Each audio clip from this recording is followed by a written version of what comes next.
তিনটা গুনাহ ছেড়ে দেন, সকল গুনাহ থেকে বাঁচা আস্তে আস্তে সম্ভব। এক নাম্বার হলো কুদৃষ্টি, আরেকটা হলো কুধারণা, মানুষের প্রতি খালি খারাপ ধারণা, আরেকটা হলো মানুষকে কথা বলা, খারাপ কথা বলা, খালি মানুষকে গালিগালাজ করা। এই তিনটা গুনাহ, এটি হলো শাররুল উমুর ও মন্দের মূল।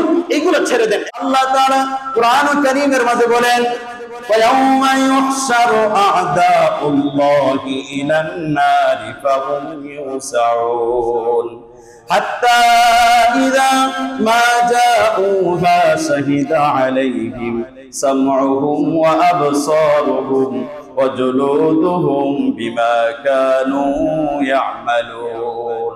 আল্লাহ তাআলা বলেন, যখন আদাউল্লাহ, আল্লাহর দুশমনদেরকে, যখন বিভিন্ন অপরাধীদেরকে, ব্যভিচারীদেরকে, চোর ডাকাত, জালেম স্বৈরাচারীদেরকে, অপরাধীদেরকে যখন আল্লাহ তাআলা একত্রিত করে যখন জাহান্নামের সামনে নিয়ে দাঁড় করাবেন, ওয়া ইয়াউমা ইউহশারু আদাউল্লাহ ইলান নার ফাহুম ইউজাউন। আল্লাহ বাদ করে দিবেন যে এরা হলো ব্যভিচারী, এরা হলো চোর, এরা হলো জালেম, এরকম জন অপরাধীদেরকে চিহ্নিত করে দিবেন। তখন আমি আপনি মিথ্যা বলতে থাকবো, জবান দ্বারা বলতে থাকবো আল্লাহ আমি অপরাধ করি নাই। আল্লাহ তাআলা তখন এই জবানের উপর পেরেক মেরে দিবেন, জবানটাকে বন্ধ করে দিবেন। দুনিয়াতে মিথ্যা বলে পার করতে পারি। আল-ইয়াউমা নাখতিমু আলা আফওয়াহিহিম, আল্লাহ বলেন ওই দিন তোদের মুখ তোদের কথা শুনবে না। দুনিয়াতে তোদের চামড়া কথা বলতো না, আজকে চামড়া কথা বলবে। দুনিয়াতে পা কথা বলতো না, আজকে পায়ে কথা বলবে। দুনিয়াতে হাতে কথা বলতো না, আজকে হাতে কথা বলবে। সুতরাং আপনার মুখের দ্বারা কিছুই বলতে পারবেন না, মুখের দ্বারা একটি কথাও বাহির হবে না, সব কিছু অঙ্গ প্রত্যঙ্গ সাক্ষ্য দিতে থাকবে। আল্লাহু আকবার বলেন। সুতরাং এই অঙ্গ প্রত্যঙ্গগুলো আমি আমার কাহেস মতে ব্যবহার করব নাকি আমার আল্লাহর চাহিদা মতে? আওয়াজ দিয়ে বলেন, কার চাহিদা মতে? আমার এই চোখকে কার চাহিদা মতে ব্যবহার করব? আল্লাহ যেভাবে চাইতে বলেছেন। আল্লাহ বলেন, তোর মায়ের দিকে তুই চোখে দ্বারা তাকা, রহমতের নজরে যদি তোর মায়ের দিকে তাকাস, আমি আল্লাহ তোকে কবুল হজের সওয়াব দিয়ে দিব। সুবহানাল্লাহ। আল্লাহ বলেন, আমার ঘরের দিকে, বাইতুল্লাহর দিকে তাকা, তাকাইলেই তোর সওয়াব। আল্লাহ বলেন, আমার এই কিতাবের দিকে, কোরআনের দিকে তাকা, পড়তে পারোস না, মহব্বত করে শুধু বুকে লাগা, চুমা খা, আর এটার দিকে তাকিয়ে থাক, আমি আল্লাহ তোকে সওয়াবের ভান্ডারের অধিকারী বানিয়ে দিব। তাহলে যেখানে তাকাইলে সব, সেখানেই তাকাইতে হবে। ভাইরা আমার, আজকে সব কিছুর মাঝে আমার স্বস্তি নাই, শান্তি নাই, প্রশান্তি নাই। কারণ একটাই, ইবাদতে মজা না থাকার কারণ হলো আমার এই চোখের মাঝে ইবাদত নাই। এই চোখের মাঝে আমি আমার আল্লাহকে দেখতে পারি না। এই চোখের মাঝে কোরআন পড়লে ভাসে না। এই চোখের মাঝে আমার গুনাহ দ্বারা ভরপুর হয়ে গেছে। এই চোখের জিনা থেকে, চোখের নাপাকি থেকে যদি বাঁচতে চাই, আমাদেরকে যে করণীয়, যে প্রেসক্রিপশন রাসূলুল্লাহ সাল্লাল্লাহু আলাইহি সাল্লাম দিয়েছেন, রাসূলের বাতলানো পদ্ধতি দিয়ে আমাদেরকে আমল করতে হবে। কথা বলেন ঠিক কিনা? নাম্বার, চোখের জিনা থেকে বাঁচতে হলে চোখের দ্বারা হারাম জিনিস দেখাটা কবিরা গুনাহ, চোখের দ্বারা হারাম জিনিস দেখাটা কবিরা গুনাহ, চোখের দ্বারা বেগানা নারীর দিকে তাকানো এটাও কবিরা গুনাহ। আল্লাহ রাসূল সাল্লাল্লাহু আলাইহি ওয়াসাল্লাম হযরত আলী রাদিয়াল্লাহু আনহু কে বলেন, আলী একবার যদি তোমার ভুল ক্রমে নজর করে যা, ইয়া আলী লা তুতবি'ন নাজরাতান নাজরা, একবার যদি দেখে কোনো ভুল হয়ে গেছে, তাহলে আর দ্বিতীয়বার আকর্ষণ হয়ে তার প্রতি ভালোবাসা দেখে তার প্রতি লোভতর হয়ে আর তাকাইও না। একবার যে তাকাইছো, আল্লাহর কাছে ক্ষমা চাও, আল্লাহ ক্ষমা করবে, কিন্তু দ্বিতীয়বারের তার ক্ষমা করবে না। এক নাম্বার, আমাদেরকে বাঁচতে হলে যেই কাজ করতে হবে, রাসূল বলেন, রাস্তা চলার সময় তোমাদের কিছু হক অধিকার আছে। বলেন, আছে না নাই? রাস্তায় যে আমরা চলি, রাস্তায় যে চলাফেরা করি, এখানে শরীয়তের কিছু বিধান আছে না নাই? সাহাবায়ে ইকরামকে রাসূল বলেন, তোমরা রাস্তার মাঝে অযথা বসে, রাস্তায় অযথা বসে মানুষের চলাচলের পথে বিঘ্নতা সৃষ্টি করো না। রাস্তায় যদি তোমাদেরকে বসতেই হয়, রাস্তার হক আদায় করবে। রাসূলুল্লাহ সাল্লাল্লাহু আলাইহি সাল্লাম রাস্তার এক নম্বর হক কি বলছেন? রাস্তায় চলার সময় দৃষ্টিকে নিচের দিকে রাখতে হবে। কোন দিকে রাখতে হবে? নিচের দিকে রাখতে হবে। আর কোরআন কারীমের সূরা আরাফে আসছে, শয়তান আল্লাহর পক্ষ থেকে কসম খেয়ে আসলো, আমি বনি আদমকে চার দিক থেকে আক্রমণ করব। কয় দিক থেকে? চার দিক থেকে। দিক হলো মোট 6টি। সে বলে, সুম্মালা আতিয়ান্নাকুম মিন বাইনি আইদিহিম ওয়া মিন খালফিহিম ওয়া আন আইমানিহিম ওয়া আন শামাইলিহিম, আমি বনি সামনে থেকে পিছনের থেকে ডান থেকে বাম থেকে সব দিক থেকে আক্রমণ করব। দুইটা দিকের কথা উল্লেখ করেন, একটা হলো উপরের দিক, আরেকটা হলো নিচের দিক। রাস্তায় চলতে গেলে উপরের দিকে তাকিয়ে চলা সম্ভব না? বলেন সম্ভব? নিচ দিকে তাকিয়ে সম্ভব কিনা? অবশ্যই নিচ দিকে তাকিয়ে সম্ভব। কেমন ভাবে চলবেন যেন আপনি সামনেও দেখতে পারেন এবং আপনার নজর হেফাজত থাকে। এক নাম্বার পদ্ধতি হলো হাকিমুল উম্মাহ আশরাফ আলী থানভী রাহমাতুল্লাহি আলাইহি কিতাবের মাঝে লেখেন, এর যুবক তুমি যদি একদিনে 1000 নারীর সৌন্দর্য দেখো, তোমার এই দিলের মাঝে তৃপ্তি আসবে না। কথা বলেন আসবেনি? আসবে। যদি সারাদিন আপনি নিয়ত করেন সকাল থেকে 1000 নারীকে দেখবো, আপনি চাইলে পারবেন, চাইলে আরো বেশিও পারবেন। 1000 নারীর চেহারা প্রদর্শন করবো, আপনি চাইলে পারবেন। কিন্তু 1000 কেন, 2000 কেন, একদিনে যদি আপনি 5000 নারীকেও দেখেন, তবু আপনার দিলে অশান্তি বাড়তেই থাকবে। কথা বলেন ঠিক কিনা? চাহিদা বাড়তেই থাকবে। কারণ আল্লাহ তাআলা একজনের চেয়ে আরেকজনের সৌন্দর্য বাড়িয়ে দিয়েছেন, একজনের চেয়ে আরেকজনের সৌন্দর্য বাড়িয়ে দিয়েছেন। এই জন্য যুবক শোনো, হাকিমুল উম্মাহ আশরাফ আলী থানভীর কথা নকল করি। থানভী রাহমাতুল্লাহি আলাইহি বলে, যদি তুমি ঈমানের স্বাদ পেতে চাও, তুমি যদি গুনাহের থেকে বাঁচতে চাও, সকল অন্যায় অপরাধ থেকে যদি নিজেকে ফিরিয়ে আনতে চাও, প্রথম কাজ যেটা হবে, তোমার চোখের গুনাহ থেকে বাঁচা। তিনটা গুনাহ ছেড়ে দেন, সকল গুনাহ থেকে বাঁচা আস্তে আস্তে সম্ভব। এক নাম্বার হলো কুদৃষ্টি। আরেকটা হলো কুধারণা, মানুষের প্রতি খালি খারাপ ধারণা, মানুষের প্রতি খারাপ ধারণা। আরেকটা হলো মানুষকে কথা বলা, খারাপ কথা বলা, খালি মানুষকে গালিগালাজ করা। এই তিনটা গুনাহ, এটি হলো শাররুল উমুর ও মন্দের মূল। এইগুলো ছেড়ে দেন। এক নাম্বার হলো চোখের হেফাজত করা। সুতরাং আপনি যদি একদিনে 1000 নারীকেও দেখেন, আপনার তৃপ্তি আসবে না, আপনার এই জ্বালা খালি বাড়তেই থাকবে। আর বাহিরে যতই বেশি দেখবেন, আপনার স্ত্রীর প্রতি দিন দিন আগ্রহ কমে যাবে, আগ্রহ কমে যাবে। ওই যে বাহিরে সৌন্দর্য দেখেন, আপনার স্ত্রীকে আর ভালো লাগবে না, তার সাথে দুর্ব্যবহার শুরু হবে। এই জন্য এক নাম্বার যুবক, এক নাম্বার কাজ হবে, চোখের গুনাহ থেকে বাঁচতে হলে দৃষ্টিকে নত করতে হবে। 2 নাম্বার যেই কাজটা হবে, 2 নাম্বার আল্লাহ তাআলার কাছে দোয়া করতে হবে। আল্লাহর কাছে দোয়া করতে হবে, আল্লাহ আমি চোখের গুনাহ থেকে বাঁচতে চাই, এবং চেষ্টা করতে হবে। হযরত ইউসুফ আলাইহিস সালাম, আল্লাহর নবী ইউসুফ আলাইহিস সালামকে যখন কোরআন কারীম সাক্ষী দেয়, যখন ইউসুফ আলাইহিস সালামকে জুলাইখা যখন তার খাস কামরার মাঝে নিয়ে বন্দী করলো, খাস কামরার মাঝে নিজের সাথে চরিতার্থকরণ করার জন্য যখন চেষ্টা করলো, কোরআন কারীম বলে, ওয়ারাওয়াদাতুল্লাতী হুয়া ফি বাইতিহা আন নাফসিহি ওয়া গাল্লাকাতিল আবওয়াবা ওয়া ক্বালাত হাই তালাক।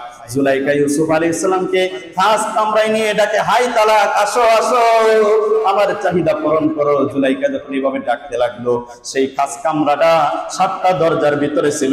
ইউসুফ আলাইহিস সালাম দেখলেন, যদি আমি এখানে তার ফাঁদে পড়ে যাই, তাহলে আমার নবুয়তের বংশের মধ্যে কালিলেপন হয়ে যাবে।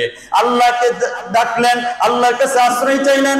ইউসুফ আলাইহিস সালাম দোয়াও করলেন, সাথে সাথে চেষ্টা করলেন। ইউসুফ নবী জানেন, এই 7টা দরজার ভিতরে বিশেষ একটা কামরায় যেখানে আমি আছি, প্রত্যেকটা দরজার মাঝে তালাবদ্ধ, সেখানে আমি চেষ্টা করলেও দৌড় দিলেও কোনো লাভ হবে না।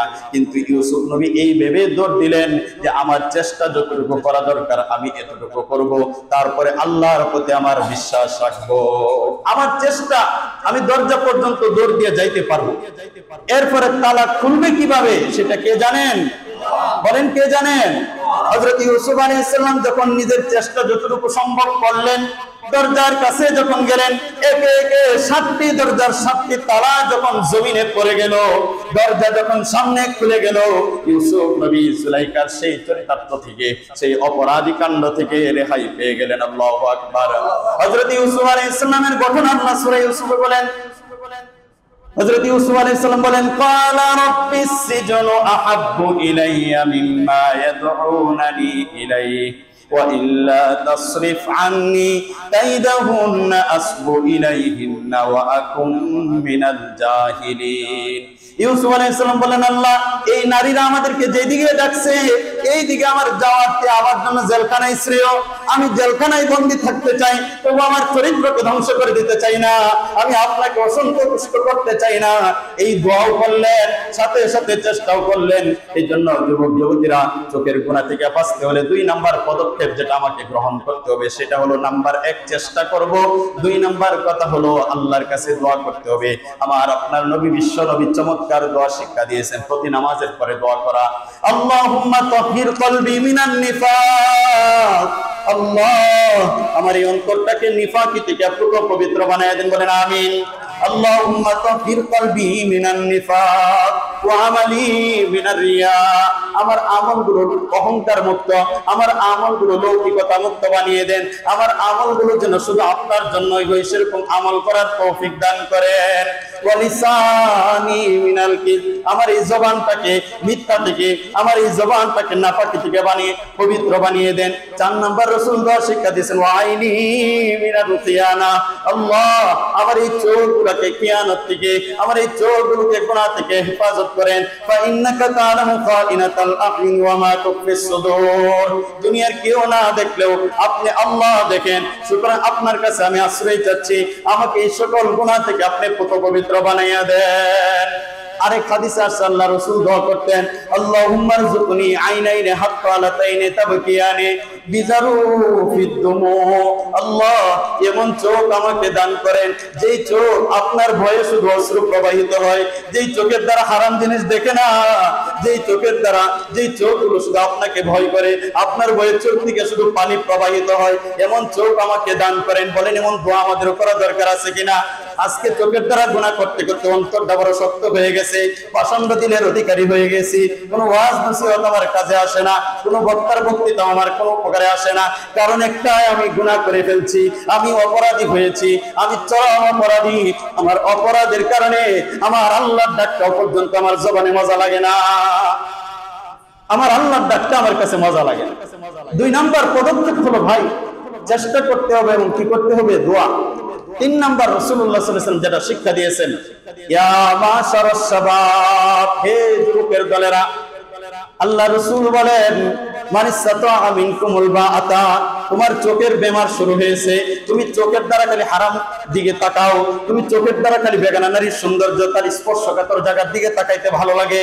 আল্লাহ রাসূল বলে, অবৈধ দরকার নাই, আমি আল্লাহ তাআলা তোমাকে বৈধ করে দিয়েছি।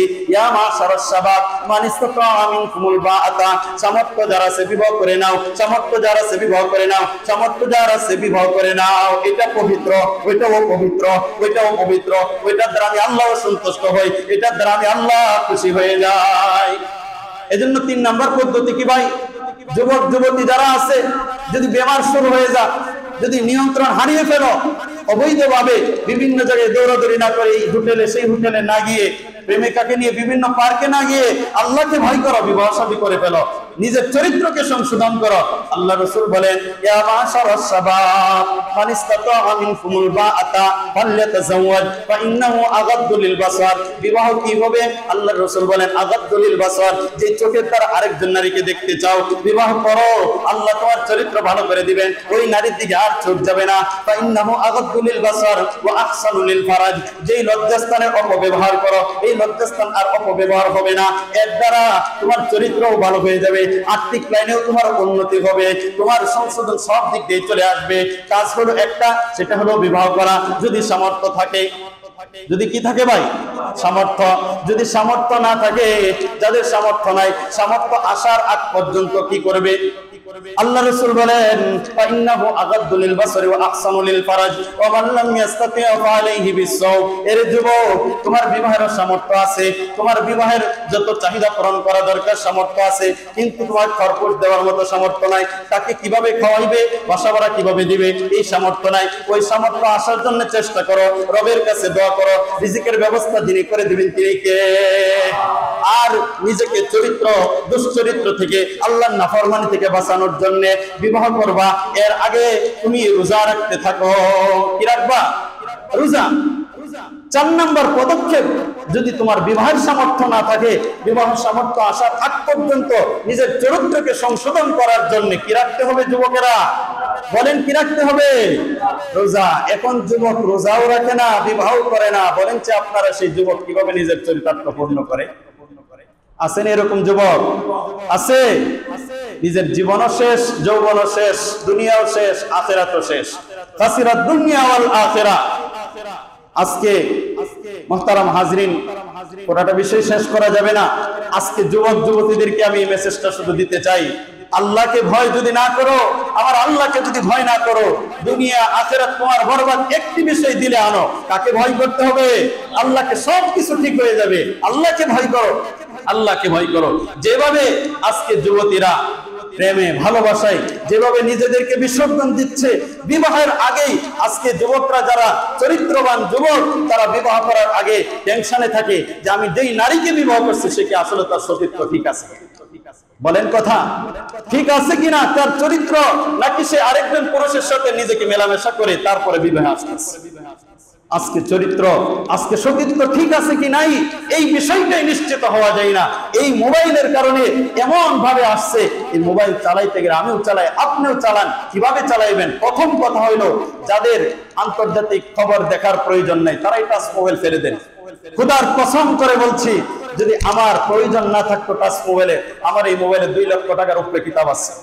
যদি এই মোবাইলে কিতাবের প্রয়োজন না থাকতো, আর এই মোবাইলে যদি 2-4টা মেসেজ আপনাদেরকে দেওয়ার প্রয়োজন না থাকতো, যুগের খবর যদি আমার নেওয়ার প্রয়োজন না থাকতো, এই মোবাইল আমি ফেলে দিতাম। খোদার কসম করে বললেও ভুল হবে না, আমি মোবাইল চালাইতাম, আমি চালাইতাম না।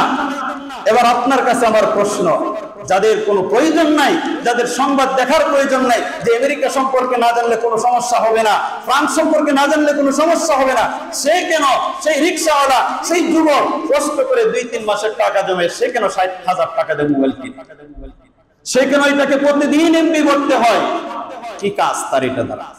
এক নম্বর কথা হলো, যাদের চালানো প্রয়োজন, যারা চালানো ছাড়া উপায় নাই, যাদের বিভিন্ন প্রয়োজন আছে তারা চালান। যত গুরুত্বপূর্ণ অ্যাপস আছে, যত সমস্যা আছে, এগুলো বন্ধ করার অনেক প্রসেসিং আছে, এগুলো বন্ধ করে নেন। যখনই খারাপ আসবে, এই মোবাইলের সিস্টেমটা এরকম, আপনি খারাপ দেখতে থাকবেন, খারাপই আসতে থাকবে, ভালো দেখতে থাকবেন, ভালোই আসতে থাকবে। সুতরাং আপনি খারাপ আসলেই এটাকে ব্লক মেরে দেন, এটাকে হাইড করে দেন, এটাকে আনফলো করে দেন। যেভাবে বন্ধ করা দরকার, নফসের সাথে জিহাদ করেন। নফসের সাথে জিহাদ করে এই খারাপের বিরুদ্ধে আপনি রুখে দাঁড়ান। আস্তে আস্তে দেখবেন আপনার মোবাইলে কোনো খারাপই আসবে না, এটা আসবে না, কোনো আসবে না। আমি মোবাইল দিয়ে আপনি দেখেন আমার কাছে কয়টা আসে। এজন্য ভাইরা আমার, আল্লাহকে ভয় করেন। আল্লাহকে যদি ভয় না করেন, তাহলে আপনি কোনো কিছু থেকে বাঁচতে পারবেন না। আল্লাহর ভয় নিয়ে আসেন। আজকের এই সংক্ষিপ্ত আলোচনার মাধ্যমে চোখের হেফাজত যেন আমরা করতে থাকি। 4টা পদক্ষেপ বললাম, 4টা। 1 নম্বর দৃষ্টি নত করে। 2 নম্বর হবে, 2 নম্বর চেষ্টা করতে হবে, আল্লাহর কাছে দোয়া করতে হবে, যে দোয়াটা বললাম শিখবেন। 3 নম্বর হলো বিবাহ শাদীর সামর্থ্য থাকলে বিবাহ শাদী করবেন। 4 নম্বর সামর্থ্য না থাকলে রোজা রাখবেন। আল্লাহ সুবহানাহু ওয়া তাআলা আমাকে আপনাকে চোখের বেবিচার থেকে, জিনা থেকে যেন আল্লাহ তাআলা বাঁচান। নামাজ পড়তেছি, চোখের জিনাও হইতেছে, কি লাভ হবে আমার? আল্লাহ যেন আমাকে হেফাজত করেন, আপনাদেরকেও হেফাজত করেন। যারা সুন্নাত করেন, ক্বাবলা জুমা সুন্নাত করেন। আসসালামু আলাইকুম।